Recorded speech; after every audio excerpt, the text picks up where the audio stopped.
एक लड़की थी जिसे पसंद करता था। एक लड़की थी जिस पे दिल फिदा हो गया था। एक लड़की थी जिसे प्यार करने लगा था। अरे वो एक लड़की थी जिसे चाहने लगा था।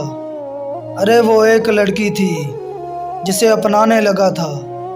अरे वो एक ही लड़की थी जिसे अपना नहीं पाया।